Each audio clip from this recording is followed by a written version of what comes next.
Do want to talk about the Net Center, though. New England Training and Sending, you said you've been there 25 years. You are training men and encouraging them with their spouses, if married, in pastoral ministry. Tell us just a little bit about what that looks like for somebody and how they could get to know more about it. Yeah, we're a resident training center, post seminary. Our goal is it's kind of like a medical residency program. Hmm. You go to medical school, and then we're bringing you in. We're honing the skills, trying to hone the skills you learned in seminary, but then we're also trying to immerse you in pastoral ministry with the goal. Our standard program is a year, with the goal of then sending you out to either plant or replant, or in some cases, just take an existing church.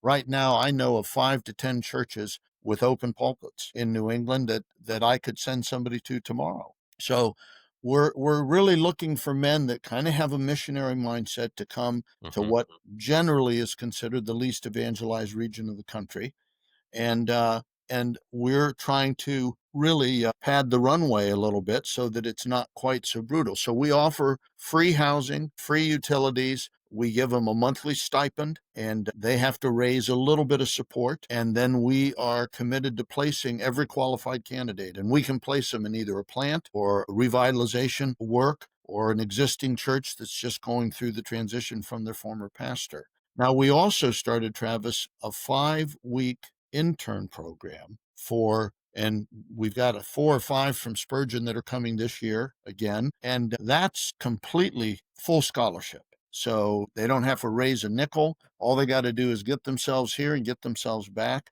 And it's kind of a little primer for our residency program. And it's a standalone. If they don't come into the residency program, they'll still feel like they got a good survey of the rudiments of pastoral ministry. But part of our hope is that some of them will come back. We've got a couple that came from Spurgeon last year that now want to come.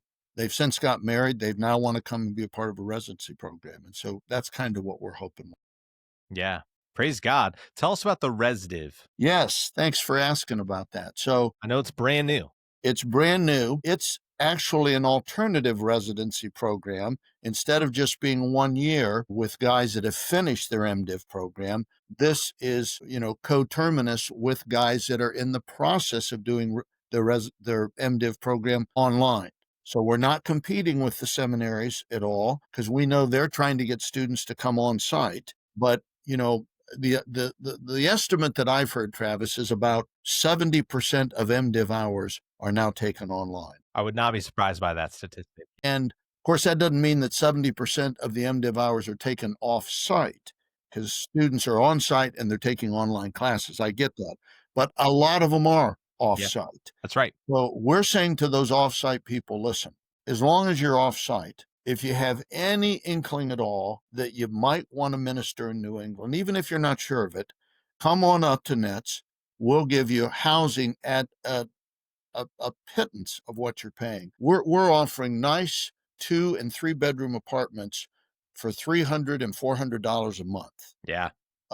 and all utilities paid, and free internet. So we're saying, come on up and go through a 3-year residency program while you're doing your MDiv. It's a slower program. We'll make allowance for the fact that, you have to work, and on and on and on. And then we'll see whether or not you want to stay and whether we can deploy you. And if nothing else, you'll come out 30 or $40,000 ahead just Yeah. on housing.